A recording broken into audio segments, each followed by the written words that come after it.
Good day everyone! Today we will be talking about 3 laws of motion by Isaac Newton. So we all know that there are many things happening around us. Objects around us move, fall, and rest. So do you know what are the reasons on why there's a non-moving object and moving object? But do you know that the forces acted upon it can be measured and the reaction can be predicted? A well-known scientist named Isaac Newton wanted to understand everything around him, the world rather. He thought to describe the movement of the universe through mathematical equations. In 1687, he published his book about his observation in 3 laws of motion. Often stated as, an object in motion will stay in motion, and an object will stay at rest, unless acted upon by an outside force. This is also called law of inertia. Inertia means to remain unchanged or continuous in an existing state. It is a property of matter.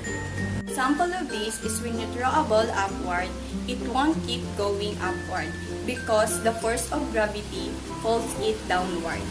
And once hits the ground, friction and resistance between surfaces rubbing together will eventually bring it to stop. It is stated that force is the product of mass times acceleration. Mass is the amount of matter or stuff in an object.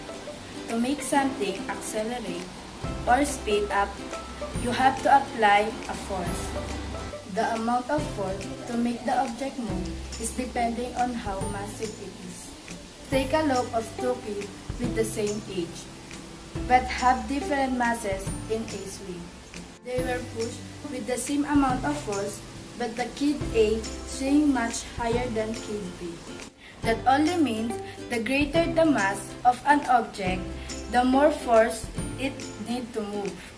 And applying more force to the more massive object will make it faster. This law states that for every action, there is an equal and opposite reaction. Example of this is when a ball hits the ground. It exerts force downward. The floor exerts an equal force upward. That's why the ball bounces and bounces until some force outside acted upon it. Another example is the jellyfish.